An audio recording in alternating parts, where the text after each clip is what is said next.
Bueno, en lo personal, a Rafael José y a mí nos complace muchísimo tener en esta oportunidad, en este ciclo de Diálogos de la Granja, a Adalbert Salas Hernández,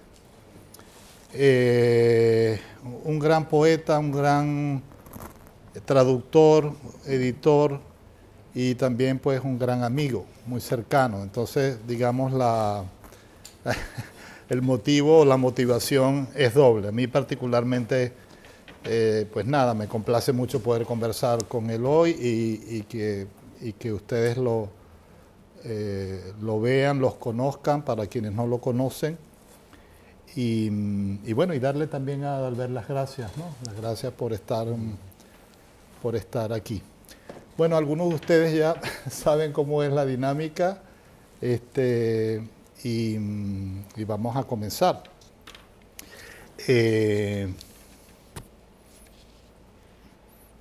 A mí me gusta siempre recordar como inicio un detalle de la autobiografía que escribió Elías Canetti al comienzo, que hablando de traducciones fue originalmente, sobre todo el primer tomo, lo tradujeron como La lengua absuelta. Luego ha habido una discusión de que debe ser más bien La lengua salvada, pero en fin, dejo eso en el aire.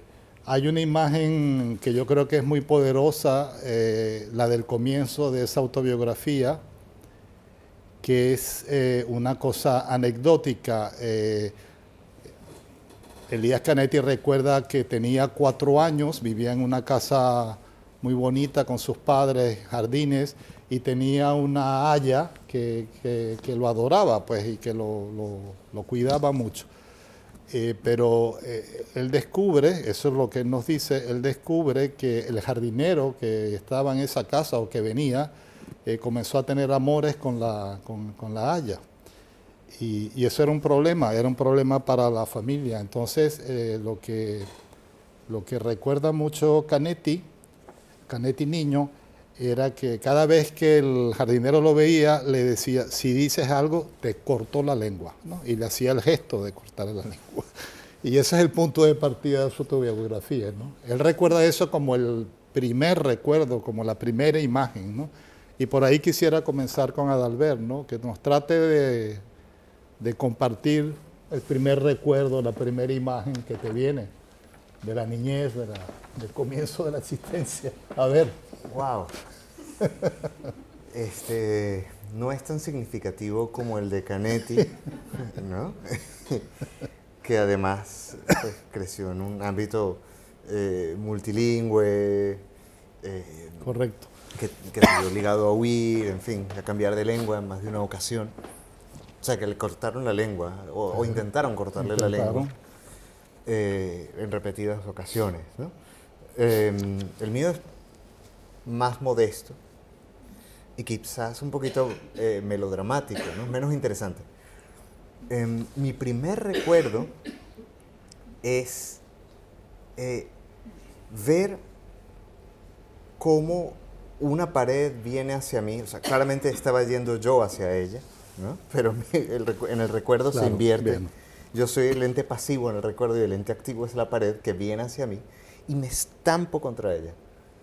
Y empiezo, se me llenan los ojos de lágrimas, se me nubla la visión por las lágrimas. Y ya no recuerdo qué venía antes, no recuerdo qué vino después. O sea, seguro lloré bastante, ¿no? Y a gritos. Pero es el recuerdo sí, más temprano que tengo. Debía tener, no sé, 3 años, 4 años. Es más como una imagen, ¿no? Es una imagen, sí. Más fuerte. Háblanos un poquito de la niñez, háblanos por favor de tu primer hogar, un poquito la gravitación que pudieron tener en esos años tu padre y tu madre. Tengo entendido que tus padres eran canarios, o en todo caso tu padre, no recuerdo bien, y bueno, en fin, hubo como mucho intercambio de Canarias a Venezuela en una etapa, ¿no? Sí, bueno, era la familia de mi madre. De tu madre. Bueno, sigue siendo canario, no los han expulsado del archipiélago todavía. La familia de mi padre es de los Andes. Andinos. Sí. Y mi abuela materna era la herreña, ¿no? Digamos. Y, a ver, ese primer hogar quedaba en Quinta Crespo. En Quinta Crespo, a pocas cuadras, no sé, quizás 10 minutos caminando, menos, del mercado de Quinta Crespo. Del mercado. O sea, al ladito de RCTV, por poner un caso. Sí. Por poner un mercado popular muy grande, muy frecuentado en el centro oeste de la ciudad. Sí. Y recuerdo de esa casa, estaba en el 5º piso, era muy luminosa. Y ahora que se cuela un poco el sonido de los pájaros, un recuerdo recurrente de ese apartamento en el que vivimos, o sea, mis padres vivieron allí mucho tiempo, unos buenos 12 años creo, pero yo vivía allí nada más 6. Y un recuerdo muy potente para mí de ese hogar es el de un pájaro que venía a posarse en la ventana de la cocina, que no era exactamente una ventana, sino que era como una suerte de pared de cemento ahuecada, con agujeros en forma de hexágono, del piso al techo. Y él venía y se paraba allí porque le dejaban comida. Mi madre o mi abuela cuando visitaba le dejaba comida. Y se volvió una especie de mascota a medias, ¿no? Estaba el pájaro en ese umbral entre ser un animal doméstico y ser un animal silvestre, aunque finalmente pues, se fue, se hartó de nosotros, no lo sé. Pero hasta le pusimos nombre, se llamaba Quiquito. Quiquito. Quiquito. Y esa, ya me estás hablando de 10, 11 años que vivieron allí, más o menos. Allí vivieron 10, 11, 12, pero mis padres. Tus padres. Yo la segunda mitad de ese periodo. Ya. Desde que nací hasta los 6. Eso significa, porque te iba a preguntar un poco por la primera escolaridad, que ya atendías allí los primeros grados de educación primaria Sí. en esa etapa. En esa etapa, sí, sí.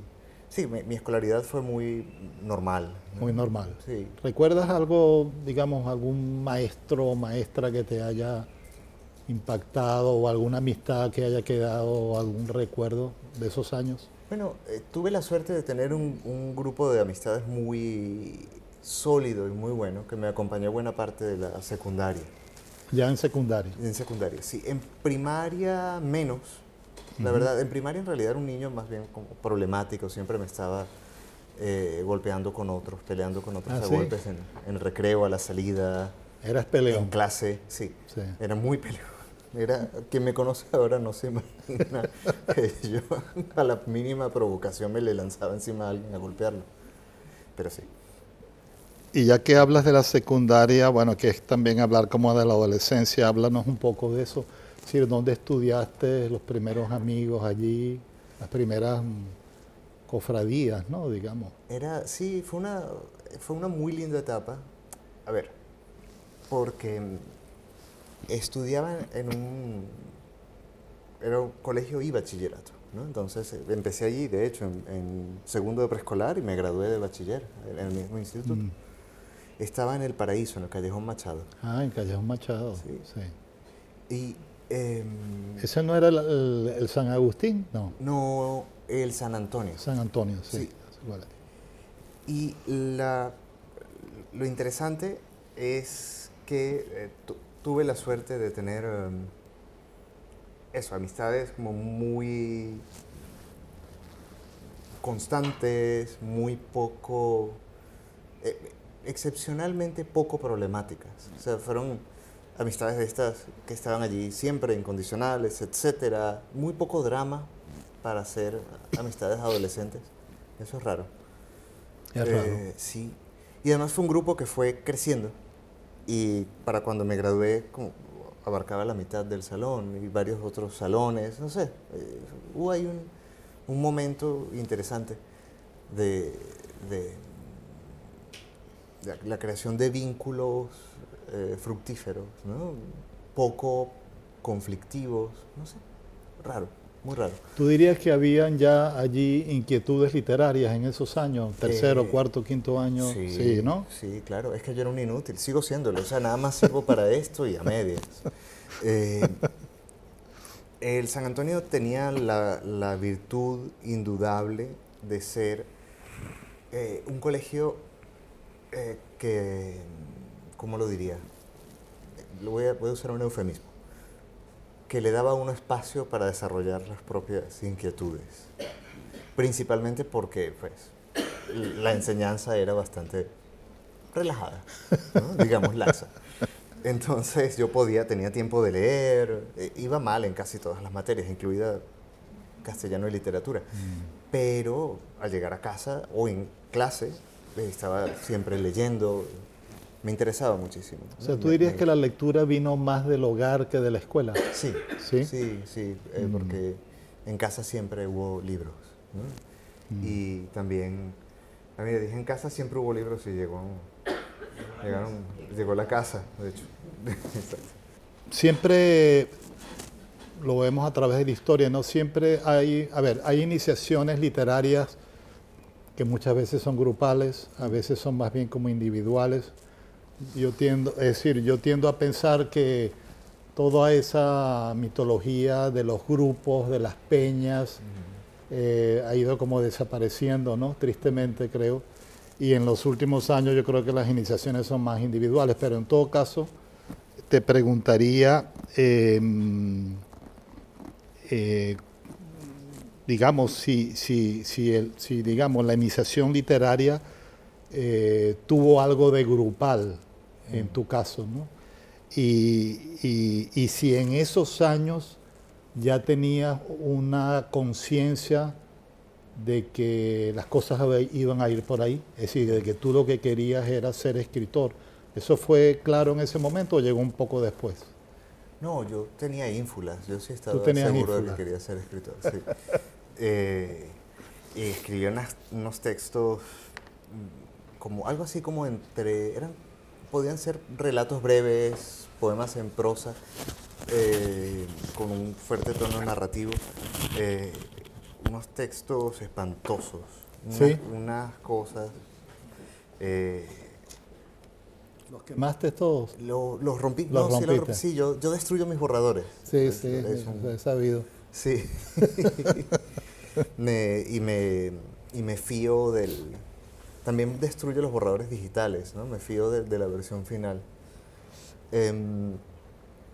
Como que borra los rastros del crimen, ¿no? Que da mucha vergüenza, realmente. O sea, yo no puedo leer... Si me cuesta leer las pruebas de los libros, imagínate leer los borradores, ¿no? Sí. No puedo con esa imagen de mí mismo. Pero, a ver, ese momento, ¿cómo lo diría? Esa zona cero del impulso literario sí fue individual, ¿no? Nadie me dijo, ve y escribe. Y no tenía amistades que lo hicieran. Pero eso, sí estaba muy bien vista la literatura en casa, en la familia, ¿no? Entonces, Podemos entonces hablar de una iniciación solitaria. algo así. O sea, no podías compartir mucho con los demás en relación a eso. Con los demás que estuvieran atravesando lo mismo, no. Y no sabía si iba a estudiar letras cuando me gradué de bachillerato. O sea, pensaba igual en alguna carrera humanística, pero no sabía cuál. ¿Y cuándo llegó la decisión De de estudiar letras? estudiar letras. Cuando no tuve opción sino escoger alguna carrera para estudiar en la universidad. Y al final me quedé, sí, con letras, que era realmente lo que quería, ¿no? ¿En qué universidad? En la UCAP, En la Universidad Católica Andrés Bello. sí. Cuéntanos de ese periodo, que fue la escuela, qué profesores estaban allí, qué profesores que fueron determinantes. Bueno, hubo tres que sin duda me marcaron. María del Pilar Puig. Sí, estupenda. Es increíble, sí. Estupenda. Daba, a ver, la carrera era anual, ¿no? Sí. Y llegaba al final de año con ella y uno no quería que terminara la cosa, o sea, uno quería que ella siguiera enseñando Siglo de Oro para siempre. Genial, genial. También Carlos Sandoval. Daba clases Carlos Sandoval en la UCAP. En la sí. UCAP. Y Francisco Javier Pérez, también. Francisco Javier Pérez es un buen dato, es actualmente el director de la Asociación de Academias de la Lengua Hispanoamericanas, o sea, está y vive en Madrid, ¿no?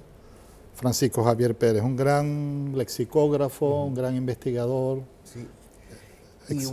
Qué buen grupo, ¿no? Era un excelente grupo, porque había, la Escuela de Letras de la UCAB era modesta en sus proporciones y en sus aspiraciones. Sí. Sí. Y eso, a ver, a veces conllevaba una visión del hecho literario un poco restringida, un poco. A ellos les gustaba decir que educaban lingüistas y críticos, y todo bien con la lingüística y la crítica literaria, más bien hace falta que haya más, pero a veces se encasillaban en formas de enseñanza un poco superadas ya, ¿no? Sí, un poco clásicas. Un poco, pero el lado feo de lo clásico. O sea, como que hacía falta darle un giro, eso, sí, a clases fundamentales como filología. Yo aprendí a amar la filología más tarde, no durante la carrera, es una cosa curiosa. Sí, entiendo. Pero, por ejemplo, con Francisco Javier, aprendí muchísimo de lexicografía y lingüística divirtiéndome. O sea, es fascinante el asunto, ¿no? Por poner eso, un caso. Sí. Desde el punto de vista de, digamos, materias que te permitían seguir, por ejemplo, los procesos de evolución de géneros, por ejemplo, poesía del siglo XX, narrativa del siglo XX, y un poco según las lenguas, ¿no? Es decir, por ejemplo, qué significaba la narrativa hispanoamericana en ese momento, o de pronto el seguimiento de otras literaturas francesas. Estábamos en el siglo XX, ¿no? Que ha sido un siglo muy, muy productivo. Más o menos, ¿cuáles fueron, digamos, las que más te interesaron, las que fueron más estimulantes? A mí, salvo filología, que me interesaba, pero no como me la estaban enseñando, a mí todo me llamaba la atención. Esa era la cosa, ¿no? Como que realmente a mí quizás tengo un poco de diletante, todo estimula mi curiosidad, ¿no? Entonces me lanzo con insensatez a estudiar temas que no necesariamente me van a llevar a algo, no necesariamente van a rendir algún fruto. Y esta carrera era perfecta para una persona como yo, ¿no? 5 años de las cosas más variadas.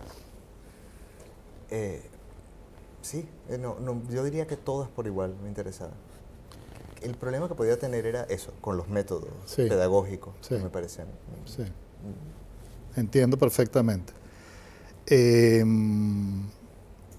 ocurría en paralelo? O sea, ¿qué ocurría en paralelo con el estudiante? En el sentido de, seguramente ya estabas escribiendo más, publicaste en algún momento, había alguna revista que te interesara, en fin, ¿no? ¿Qué pasaba allí en la parte de la creación? Bueno, hice unos talleres de poesía que me marcaron muchísimo, ¿no? El de Miguel Marco Trillano, que lo dictaba ahí en la UCAB. Sí. Y el de Armando Rojas Guardia. También en lo la UCAB. dictaba, no, lo dictaba en su casa. En su casa, privado, sí. Sí. Y,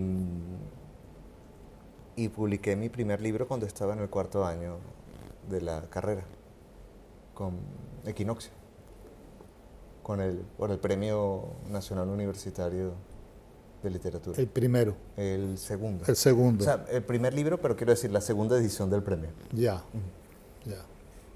Entonces ya había una actividad muy clara, pues, como... Sí, no, yo ya estaba... Ya tú estabas... como digo, ínfulas, o sea, estaba... con foco. Es una manera más bonita de decirlo. Sí. Tu tesis de grado, la investigación final que hiciste, ¿por dónde te fuiste en la carrera? Fue una investigación sobre Paul Celan. ¿Ah, sí? Sí. Sobre... Interesante. una lectura, era una especie de ficción crítica, que consistía en leer el suicidio de Paul Celan, eso, como un texto, ¿no? Identificando significantes que uno pudiera rastrear en su obra también, ¿no? Y al final también lo publicó acá Huerga y Fierro. Ah, mira qué bien. Sí. ¿Año de publicación, te acuerdas? 2017. Muy bien. ¿Qué ocurre después de la graduación? Porque ahí te pierdo un poquito. No sé si te pudiste quedar un tiempo más antes de la decisión de ir a Nueva York a hacer tu doctorado, o si fue más o menos inmediato el cambio. ¿Qué significó la decisión de ir a Nueva York? O sea, ¿qué estabas buscando con ese movimiento? Bueno, la verdad es que la graduación y el irme, ahí hay un año, poco menos de un año de diferencia, pero sí hay bastante tiempo entre terminar la escolaridad e irme, porque me tardé bastante en hacer la tesis. Ajá. Y allí pues trabajé como corrector y traductor por primera vez. Publiqué otro libro con Vida & Co, editor. Un segundo libro tuyo. Un segundo libro. Tuve a mi hija Malena, que está allá. Sí. Y luego ya, eso sí, Nueva York. La decisión de Nueva York, ¿cuál fue el impulso? ¿Por qué Nueva York estabas buscando? La maestría de escritura creativa. Muy bien. Sí, estaba bastante bien. Vaya, y además me dieron beca completa, o sea, podía... Lograste una beca. Sí. Muy importante. Y lo maravilloso de las maestrías de escritura creativa es que si uno las quiere aprovechar, es fantástico. Más allá de la enseñanza. Sí. O sea, también en la maestría daba clases Sergio Cheifek, Sí. Muñoz Molina, Sí. Yamela El Tit, o sea, pesos pesados. Pesos pesados. Y uno podía tomar clases de doctorado en 2 semestres. Entonces también si uno quería ver clases con Gabriel Giorgi o Gabriela Basterra, pues también podía, ¿no? Sí. El asunto es que incluso más allá del profesorado, funciona como una especie de residencia para escritores, ¿no? O sea, Correcto. 2 años, si uno tiene la suerte de tener beca completa y 2 años en los que uno nada más tiene que escribir, si uno tiene que dar clase para completar la matrícula o lo que sea, igual, a ver, 2 años de enseñar lengua tampoco mata a nadie, pero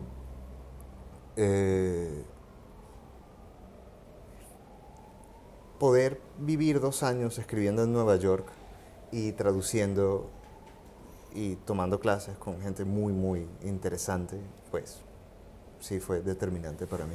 Extraordinario. Sí. Bueno, yo creo que es bueno comentar que desde el punto de vista académico, el hecho de tener carreras de creación literaria es relativamente nuevo, es un fenómeno relativamente nuevo. Y la Academia Norteamericana fue, yo creo que pionera en empezar con ese concepto de la escritura creativa, ¿no? Creative writing, ¿no? Y la Universidad de Nueva York, yo creo que una de las, si no la pionera. En español. En español. Creo que fue la primera. Sí, pero con el agregado de que no era solamente ya inglés, sino también especializado en español, ¿no? Sí. Bueno, de hecho, es lamentable que no hubiera, y aún hoy en día no haya vínculos entre ambas maestrías en escritura creativa. No hay comunicación de ningún tipo. ¿Te refieres entre las...? En los angloparlantes y los hispanoparlantes. Que debería. Bueno, es que la sociedad estadounidense es experta segregando, ¿no? Entonces, incluso en las instituciones académicas, incluso en una editorial, en una universidad que se publicita como progresista y defensora de los derechos de todo el mundo. Sí. Si hablas español, tienes derechos, pero menos, ¿no? Igual. O no, bueno, sí, los tienes, pero no quiero hablar contigo. Sí. Bueno, debe haber sido un ambientazo, ¿no? Quiero decir, el hecho de que tienes compañeros que están en el mismo proceso creativo, Sí. ¿no? Cada quien está desarrollando, pues, novela, un libro de poesía, en fin, cantidad de cosas, ¿no? Sí. Tiene que haber sido un espacio para discutir, foros, intercambiar impresiones, muy rico, ¿no? Muy enriquecido. ¿O no? No tanto como hubieras querido. Exacto. Quedé con muy buenos amigos. Bien. Y de muchos lugares distintos del mundo hispanoparlante. Claro. Sin embargo, otra cosa también hay que mencionarla, es que el ego de los escritores jóvenes puede ser nocivo. Entonces, claro, muchas veces no había discusión, había pelea. ¿Ah, sí? Había competencias de ingenio, entre comillas, vamos a llamarlo ingenio. Y era tedioso. Había clases en las que yo no quería entrar precisamente porque bueno, no podía aguantar ver a dos personas que yo sabía que se iban a engarzar en una discusión por lo que fuera. Entonces, digamos que la discusión en privado, en petit comité, en grupúsculos que formábamos para leernos y comentarnos, sí, magnífica. Pero en macro, no siempre. Entiendo perfectamente. Bueno, y también, por supuesto, de más decir, aparte de lo que estás comentando, bueno, la oferta cultural en Nueva York, ¿no? En todos los campos, ¿no? Abrumadora. Abrumadora, Sí. ¿no? Extraordinaria. Yo pensé que el mejor enfoque, porque sabía que me iba a ir, ¿no? Sí. Cuando terminara la maestría o si quedaba en un programa doctoral cuando terminara el doctorado. Entonces decidí actuar como un saqueador. Ir a cuanto pudiera, ver cuanto pudiera, Claro. y llevarme también cuanto pudiera cargar encima. Claro. Es una ciudad para eso. Sí. ¿No? Al final, lo hemos conversado, tu tesis doctoral, la decisión que tomaste fue ir a trabajar sobre la poesía de las Antillas, de la poesía sobre todo de raíz francesa, francófona, ¿no? No, un poquito más Un amplio. poco más amplia. Sí, el Caribe insular y continental. Correcto, Ambos. insular y continental. Y sería principalmente la poesía, pero lo extendí un poco al teatro, narrativa y ensayo, en menor medida, ¿no? La médula seguía siendo la poesía. En francés, en inglés, en creol haitiano y en español. ¿Por qué esa decisión? ¿Por qué tuviste tanta claridad sobre esa decisión? Bueno, no la tuve al principio, ¿no? No había tal cosa. Claridad rara vez he tenido, de verdad. Había mucho énfasis en los estudios caribeños en el departamento. Ah, muy bien. Porque había, 3 profesores puertorriqueños, 2 cubanos, y había un vínculo lógico muy estrecho entre el Departamento de Español y el Departamento de Estudios del Caribe y Latinoamérica, que tenía además otro profesorado. Claro. Entonces,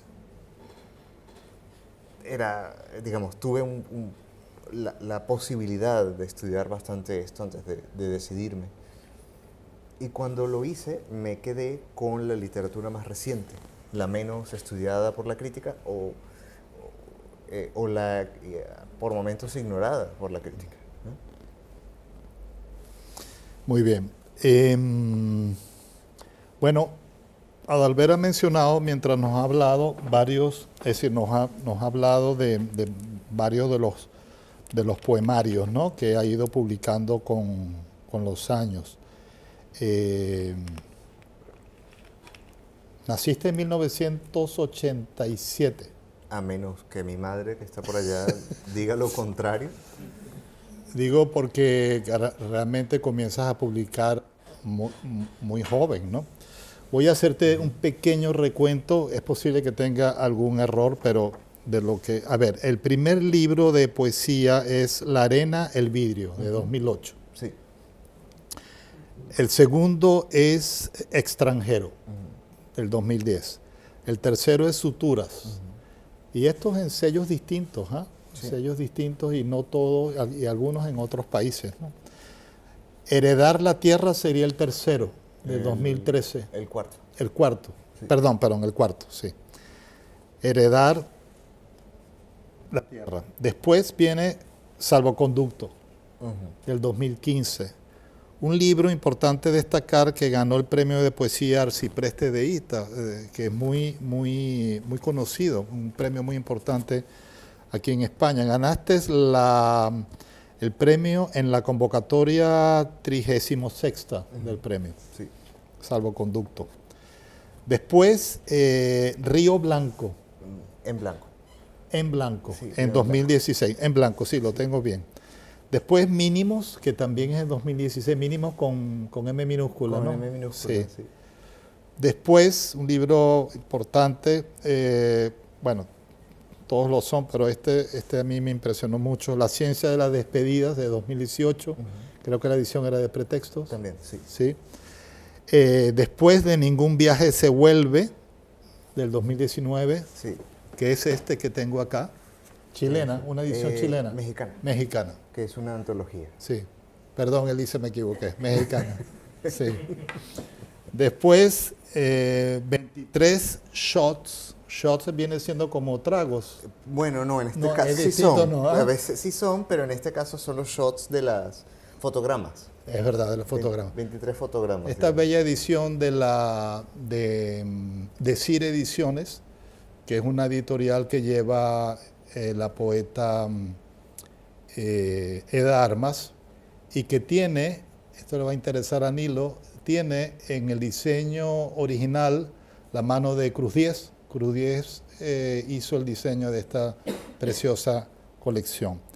Entonces, este libro, también maravilloso, 23 shots, es de 2020. Y luego están las nuevas cartas náuticas. Creo que salté algunos, no. Hay el de Letra Muerta, A Love Supreme. A Love Supreme, sí, maravilloso. Que la edición es de Letra Muerta. De Letra Muerta. Sí, que esa es la de Faride. Sí, la de Faride. Sí, un libro precioso. Desde el punto de vista de diseño es precioso. Y sí, este que les comenté de Nuevas Cartas Náuticas, muy reciente, es de Pretextos, de la española Pretextos. Un libro extraordinario, extraordinario. No lo dije yo, que conste. Sí.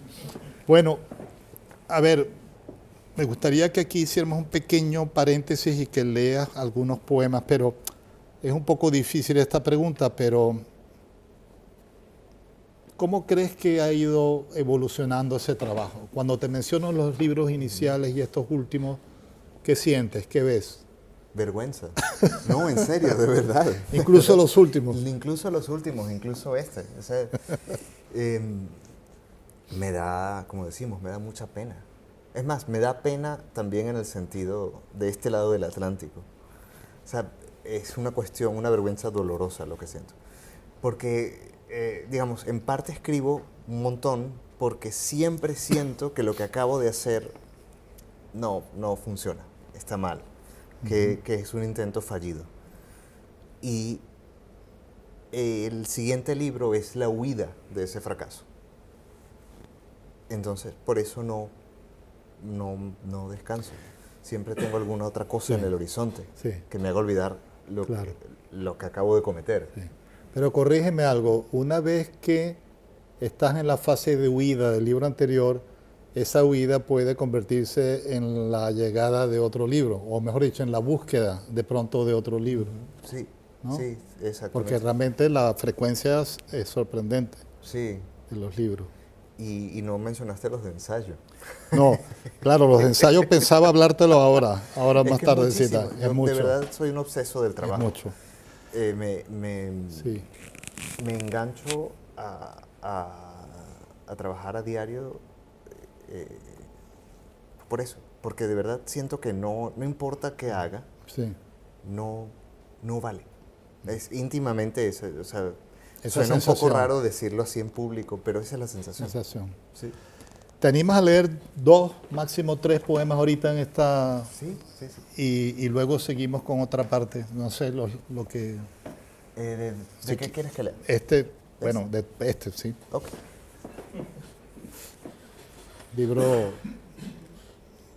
Un libro extraordinario. A ver. Pues...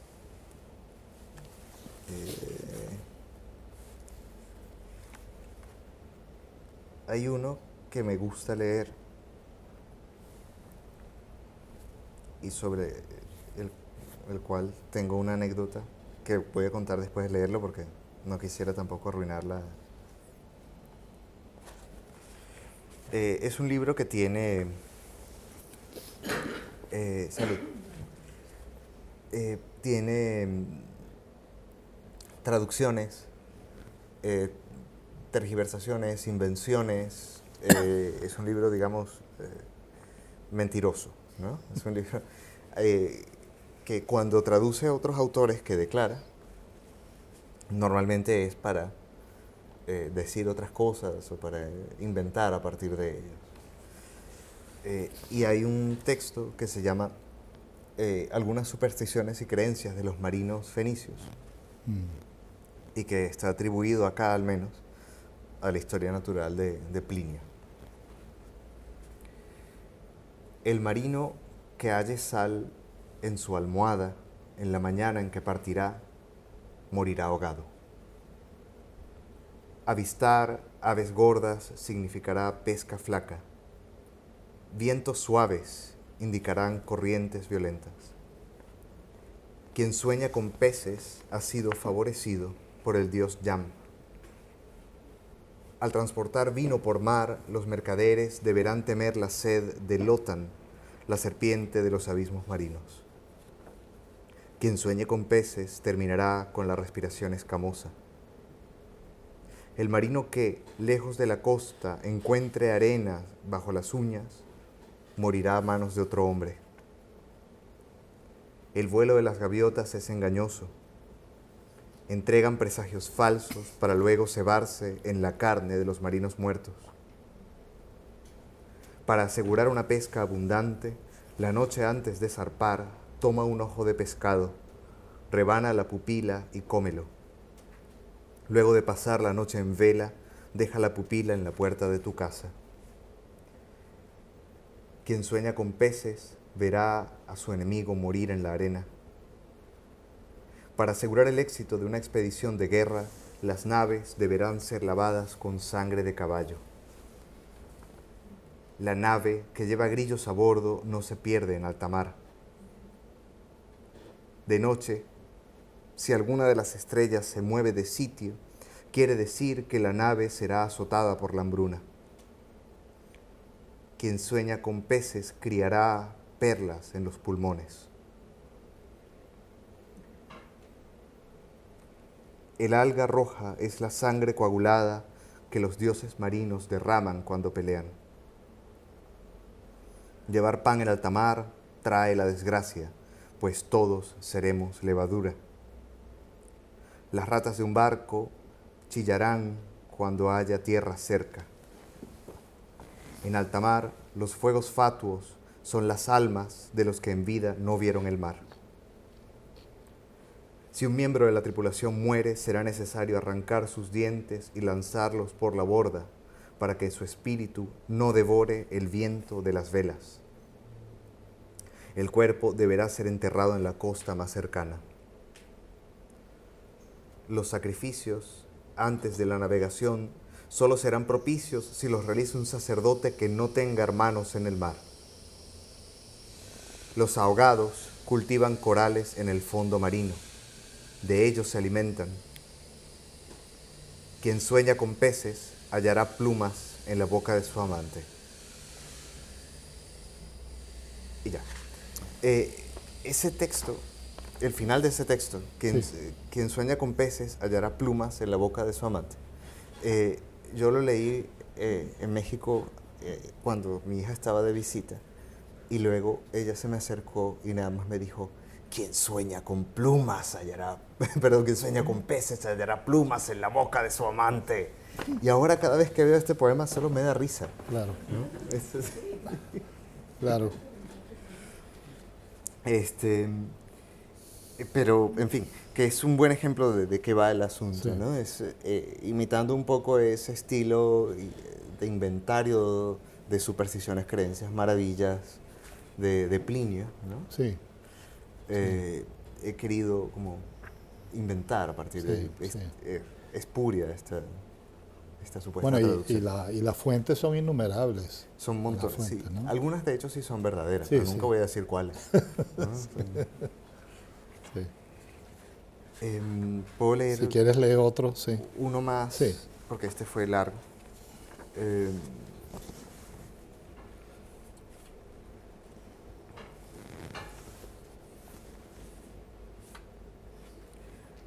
Pues puedo leer uno de los de Ovidio, ¿no? El libro tiene varios poemas en la voz de Ovidio. Bueno, donde Ovidio sueña, con Fitzcarraldo. Anoche soñé que un hombre arrastraba un barco hasta la cima de una montaña. Usaba camiones, cables de metal, enormes bestias impasibles, sin sudor ni sangre, solo aceite oscureciéndoles la víscera dura. Al despertar, miré por la ventana los bosques de los guetas a lo lejos. Su verde se sacudía y bailaba como las olas de un mar colgante. El viento entre los árboles recordaba en voz alta un océano que estuvo y ya no está. Bello. Muchas gracias, Adalbert. Vamos a volver ahora más adelante. Bueno, vamos a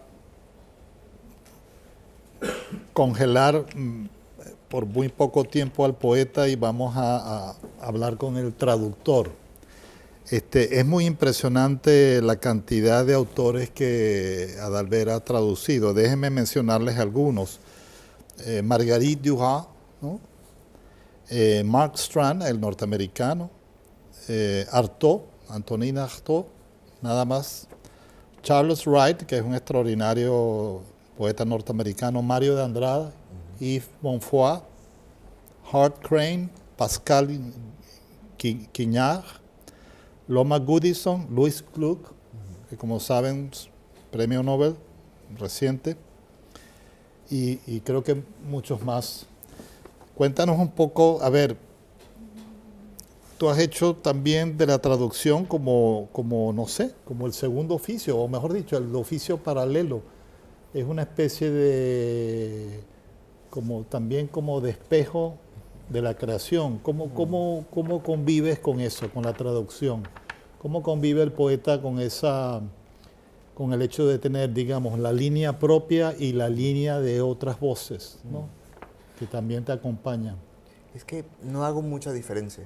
O sea, la línea propia está hecha de muchas voces realmente, ¿no? Correcto. No soy muy amigo de la noción del autor con A mayúscula, ¿no? Del autor como autoridad que dicta el sentido de los textos, que es un ser singular, ¿cómo lo diría? Que detenta, ¿no? Un decir insólito. ¿No? Para mí, la autoría es un ensamblaje de voces ajenas procesadas por la experiencia personal. Claro. Y así como la propia escritura es un entramado de influencias, para mí de hecho se vuelve un entramado de traducciones subterráneas, ¿no? Un poco menos subterráneas en este libro porque, digamos, juego con la traducción, me permito jugar. O en A Love Supreme, ¿no? Que es un juego de traducciones con Shakespeare, varias versiones de un mismo soneto. Sí. Pero yo siempre estoy pensando en mi oficio a través de la traducción. La traducción es mi lente o mi concepto matriz. Entonces, cuando escribo, sé que hay allí influencia de otras voces. Algunas que puedo detectar, otras que no puedo detectar, pero que está bien, que no, nadie es tan lúcido como para saber siempre, ¿no? De dónde proviene toda influencia. Y a la vez lo vivo así con fruición casi, lo disfruto inmensamente, ¿no? Para mí la traducción es también como ejercicio, Sí. una obsesión. También procuro traducir cuanto puedo, porque me enseña, me forma. Cada traducción que he hecho me ha formado de un modo u otro y ha modificado el modo en que escribo o me ha regalado de manera oblicua textos, ideas para escribir. ¿Sí? Magnífico. Junto a, eso se desprende de tu bibliografía, junto a tu colega Alejandro Sebastiani, editaste la antología Poetas Venezolanos Contemporáneos y también tienes, creo, otra llamada Poesía Venezolana, también Poesía Venezolana Reciente. Estos libros me dan pie para preguntarte de cómo te relacionas tú con la tradición poética propiamente venezolana. Es decir, esas voces más cercanas, más propias, ¿cómo las ves, cómo las sientes en tu proceso creativo? Muy íntimas, digamos, ¿no? Por ejemplo, Armando Rojas Guardia, que para mí fue fundamental, es una voz con la que dialogo constantemente y muchas veces noto el tono de la escritura de Armando en mi propia escritura. Sí. Que es otra manera de acompañar y acompañarse con los ausentes, ¿no? Correcto. Pero no deja de ser interesante que yo sentía esta tradición como muy cercana. Y me decía, vaya, buenísimo, somos los poetas jóvenes. Y ahora, gracias a Internet, he descubierto, vaya, una cantidad inmensa de poetas realmente jóvenes, ¿no? Venezolanos, maravillosos. O sea, hay realmente una cantidad asombrosa de poetas buenos en Venezuela, ¿no? Que, claro, dadas las condiciones materiales adversas, Sí. publican en Internet. Sí. Pero eso, bueno, y afuera, en los casos más afortunados, ¿no? Fuera de Venezuela. pero he podido ver su obra, conversar con algunos de ellos, estar en contacto con algunos de ellos y estoy encantado con lo que se está haciendo. Y he descubierto que ya no es una tradición que me sea conocida. O sea, cuando me fui de Venezuela, me sentía muy a gusto con respecto a mi lugar en la tradición venezolana. No porque, y digo esto no porque me pensara en función de esa tradición, sino porque sencillamente era lo que yo leía todo el tiempo, era lo que estaba allí. Uno sabía dónde vivían los poetas, ¿no? En fin, Claro. los veía en las presentaciones de libros.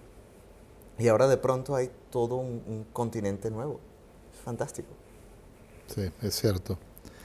Y ahora te pediría ampliar un poco el espectro y que me dijeras, más allá de la tradición propia, de la tradición venezolana, la significación la significación que tendría el hecho de escribir en español, el hecho de escribir en una lengua de una larga tradición cultural que, bueno, tiene más de 500 millones de habitantes, ¿no? En fin, ¿cómo ves también esa relación?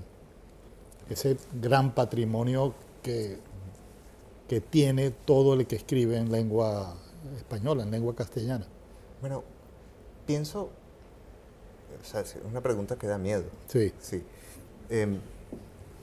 Creo que lo que uno puede hacer, o al menos lo que yo he querido hacer, es vivir esta tradición como una inmensa juguetería.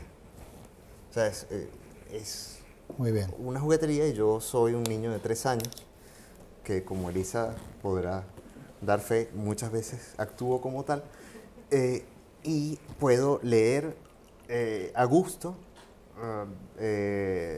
al arcipreste de Ita, o a Gonzalo de Berceo, o a Cervantes, o a Lope, o eso, del otro lado del Atlántico, a quien me dé la gana y sentirlos contemporáneos. O sea, trato de vivir mi experiencia como lector hispanoparlante en horizontal en vez de vertical. Entonces, que no sea no sea la tradición, una línea temporal progresiva que llega hasta el día de hoy, sino que sea todo simultáneo. Y así me asombra, así no cesa de asombrarme, ¿no? Excelente. Bueno, lo complemento con esto. A ver, Octavio Paz hablaba, sobre todo en su libro Los hijos del Limo, él hablaba de contrapuntos en los movimientos culturales en el seno de la literatura escrita en español, sobre todo en el siglo XX, ¿no? Por ejemplo, la generación del 98, la generación española del 98, incide profundamente en el modernismo hispanoamericano, ¿no? A su vez, el modernismo hispanoamericano impacta mucho en la generación del 27. A la vez, la generación del 27 es fundamental para las vanguardias hispanoamericanas de los 40, ¿no? O sea, por eso habla como de contrapunto permanente, ¿no? Que se vio muy claramente en el siglo XX. La pregunta sería, ¿crees que seguimos en ese contrapunto? No. Muy bien. No, vivimos en una época de simultaneidad. O sea, yo pienso que, digamos, la visión en contrapunto de la historia literaria o del devenir literario hispanoparlante, a ver, tiene la ventaja de proporcionar o de mapear ciertas influencias, ¿no? Pero también deja por fuera a montones de personas, ¿no? Pero sirve un propósito muy claro y además es abarcativo, produce sentido. Pero claro, son contrapuntos que están vinculados a las condiciones materiales en las cuales ocurren. Hoy en día puedo leer algo escrito eso por una poeta o un poeta venezolanos de 20 años. sin tener que ir, sin tener que esperar a que recibir el libro, sin establecer una relación epistolar, Sí. Sin desplazarme en barco o en avión en el mejor de los casos, ¿no? Sí. Las actas de los congresos literarios están disponibles en línea, las lecturas, los conversatorios están en YouTube. Entonces, de algún modo se ha vuelto la posibilidad de la influencia y del intercambio literario se ha hecho mucho más fácil, se ha vuelto inmediata y con ella la influencia. La influencia se multiplica, ¿no? Eso a mí me parece genial. Es extraordinario. Sí, con ello la abundancia de recursos que eso conlleva, ¿no? La desventaja quizás es que al ser múltiples las fuentes, uno podría fácilmente tender a la lectura superficial, ¿no? Un ritmo más lento de vida permite lecturas más hondas, la relectura, que es un arte que no me es muy caro, pero que en todo caso lamento que se pierda. Digamos, hay ventajas y desventajas, pero sí siento que ya no hay ese contrapunto. Ahorita se están leyendo entre sí constantemente los jóvenes, sobre todo, a los que ya claramente no pertenezco, porque me refiero a ellos como los jóvenes, tienen un diálogo muy vivo y constante. Hay una concepción de Eugenio Montejo que decía que para el autor, para el escritor que se expresa en lengua española, la imagen que él veía es que estamos remontando permanentemente un río, ¿no? Que estamos en un momento dado, pero que sabemos que si remontamos el río vamos a ir de edad en edad hasta llegar prácticamente, no sé, a un monasterio de Castilla en el 500, donde el idioma... ¿Crees que ese proceso, digamos, se mantiene, digamos, en el caso de cada escritor, pues? Es decir, saber que nos debemos a distintas edades, a literatura de la Edad Media, a literatura clásica, ¿no? Porque muchas veces yo creo que hay escritores que no les preocupa tener lagunas o sencillamente no saber de determinada cosa.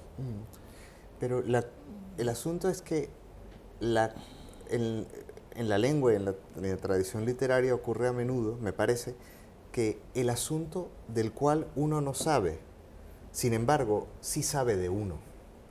Es decir, la influencia funciona, y la tradición, ¿no? La influencia en este sentido ya de autores pretéritos, funciona de tal modo que uno responde a ellos aún sin haberlos leído, ¿no? El ejemplo quizás más sencillo es el del Quijote. Sí. El Quijote influye en nuestra cultura de una manera tal que aunque no lo hayamos leído, lo conocemos. Entonces yo suelo decir que es más bien el Quijote el que nos ha leído a nosotros, porque nos determina.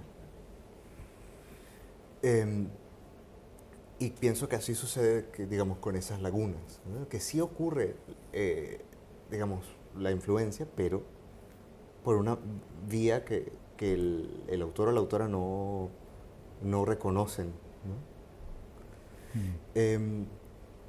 Pero eso, esa idea del remontar me suena mucho a Blas Cole también, ¿no? Como remontar el río de la lengua hasta llegar a una sílaba única, como un relámpago, decía, ¿no? Sí, como un relámpago, sí. Es cierto. Bueno, tengo unas preguntas muy breves para cerrar.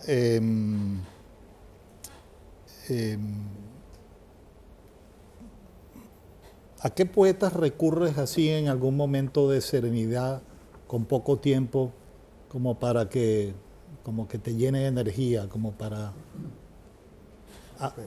habitualmente, por ejemplo? Habitualmente. Robert Frost, algunos poemas de Robert Frost, algunos poemas de Mark Strand. No es que recurro a ellos o sea, no voy al libro, sino que me acuerdo de pasajes. Yo no me sé ningún poema de memoria, pero sí tengo pasajes que me asaltan, que me abordan. Oye, una respuesta sumamente cursi, Elisa. Elisa, me encanta estar en sus lecturas y me encanta escucharla, a pesar de que ya los poemas los tengo leídos y releídos, porque la poética de Elisa me da muchas ganas de escribir, ¿no? Como que me da mucha energía. Bueno, qué casualidad que la próxima pregunta que yo tenía anotado aquí es que te has casado recientemente con la poeta Elisa Díaz Castelo. No la estoy mencionando porque esté casada con Adalbert, sino porque es nuestra próxima invitada. Aprovecho para decirlo. En abril, tercer jueves de cada mes, en abril, aquí, para este foro. Así que los invito de una vez para que nos acompañen, ¿no? Bueno, voy a decir aquí una tremendura. ¿Qué tanto comparten ustedes lo que escriben? O, por ejemplo, ¿a qué hora escribe Elisa y a qué hora escribe Adalbert? En ese hogar que puede ser mexicano o canario. Se leen los poemas, se corrigen el uno al otro. Alguien me dijo que estaban escribiendo un libro juntos. ¿Eso es cierto o no es cierto? En fin, ¿cómo es la cosa? Es complicado. Todo lo que te digan es cierto. No, mira, a ver, hay un concepto anglo, ¿no? Una frase hecha que me gusta mucho y que no le conozco un equivalente en el ámbito hispanoparlante, que es, en inglés es marrying up, o sea, casarse hacia arriba, que es cuando una persona se casa con otra que tiene un estatus mayor, que tiene mayor poder adquisitivo, ¿no? Entonces, yo hice eso, pero en poesía. O sea, me casé con una persona más talentosa que yo, sí, ¿no? Entonces, hay una diferencia de talento y obsesión, es muy distinto. Sí. Y la cuestión es que hemos juntado el trabajo. La rutina de trabajo ocupa más o menos las mismas horas, aunque los métodos sean distintos. Muchas veces trabajamos en el mismo lugar, en la misma mesa, o como estamos trabajando al mismo tiempo, pues en lugares distintos de la casa, pero no siempre es una decisión. Simplemente un día provocó estudiar, bueno, también trabajar en separados, y luego nos juntamos en la mesa y nos vamos revisando los borradores constantemente. De hecho, está revisando el borrador de un libro de ensayos mío justo ahora, a marchas forzadas además, porque ya lo tengo que entregar. Y yo voy a revisar su novela cuando se digne enviármela, y así. Y siempre, o sea, el trabajo no deja de ser individual, pero es compartido, ¿no? Muy bien. Y así hemos escrito 2 libros. Y traducido 2 y medio. O sea, estamos terminando el tercero. Nuestro método para escribir a 4 manos es que cada quien escribe un texto y lo intercambiamos y lo revisamos, y así vamos. O sea, cada quien tiene los suyos, pero revisamos todo en conjunto, y la arquitectura del volumen también la cuidamos entre los dos. O sea que al final los míos, los tuyos y los nuestros. Exactamente, sí, sí, tal cual. Te pregunté al comienzo por la primera imagen, y ahora te preguntaría, un poco difícil, ¿qué imagen te definiría mejor? Así, piensa un poco. Wow, Sí. está difícil.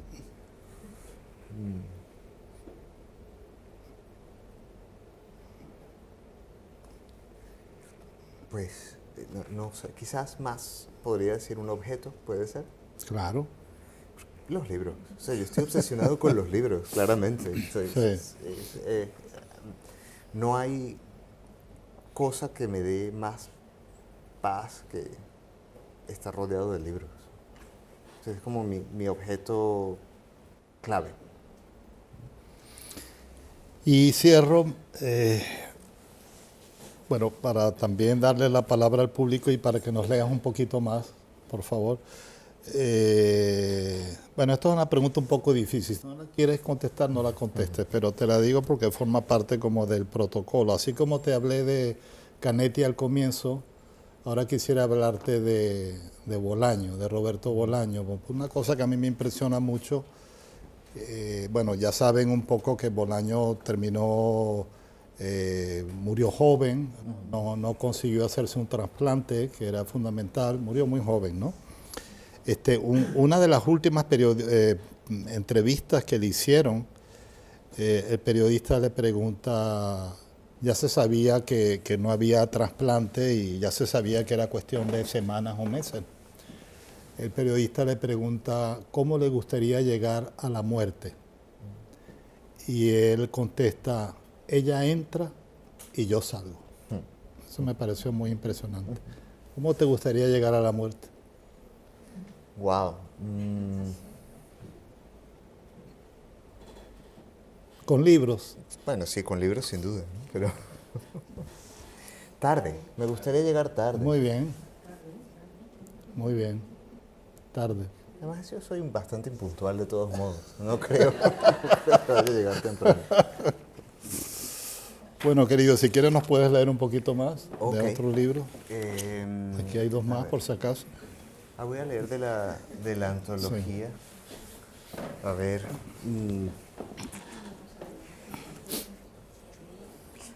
Bueno, uno que me divierte mucho leer,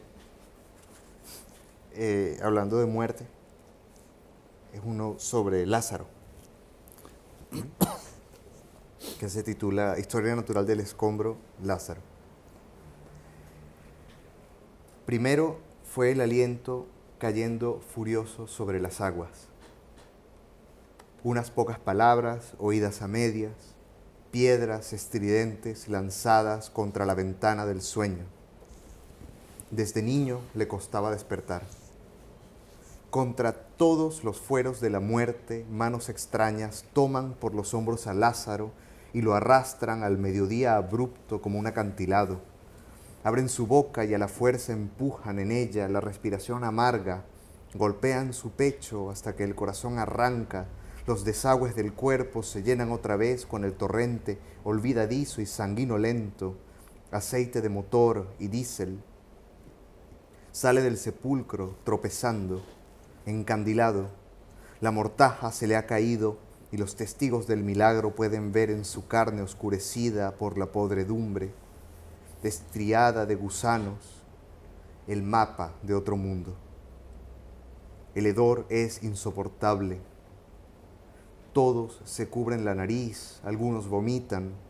Lázaro parpadea bajo el brillo contumaz, le arde la mirada reseca, no puede enfocarla. Nadie entiende para qué ha sido traído de vuelta, pero los periódicos están encantados con la historia. Ya hay planes para un documental y un reality show. Lázaro con 6 jóvenes en una casa aprendiendo a surfear o cocinando frente a una audiencia. Su foto está por todo Twitter, #levántate y anda. Los astrólogos no se ponen de acuerdo para elaborar la carta astral de alguien que ha nacido 2 veces. Él sigue parpadeando, gesticula, balbucea, las sílabas se le caen como juguetes torpes. Gemidos, gruñidos, cómo encender de nuevo la máquina suave de la voz. Al poco rato, los testigos se dispersan. Lázaro se queda solo, aún sin atinar a cubrir su desnudez, empezando a entender que Dios es un músculo ciego.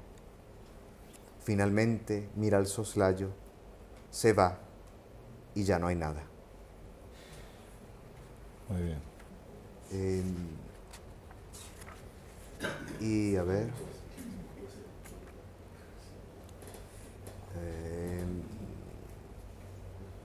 Otro con muertos. Hay muchos con muertos, así que bueno, no importa.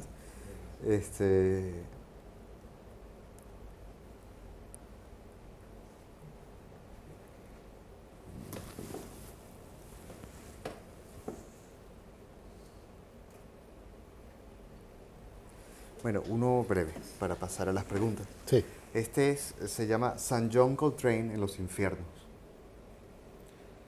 Prefiero tocar aquí, aunque haya pésima acústica y apenas se escuche la respiración rugosa del saxofón.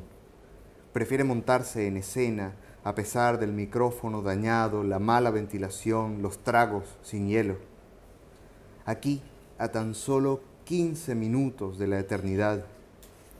Aquí, junto a los condenados por falta de simetría, bien lejos de los coros celestiales, donde ya no queda espacio para un ascenso más. Porque esta música solamente puede subir.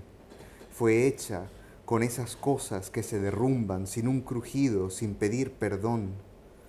No separa la carne del día de los huesos de la noche, no se sienta a la diestra de nadie. Lluvia dura, viento de hojalata, cielo inconcluso y terco, música que lleva en el costado una herida que no sangra, luz que busca hacerse polvo entre las manos. Y ya, yo creo que ya está bueno.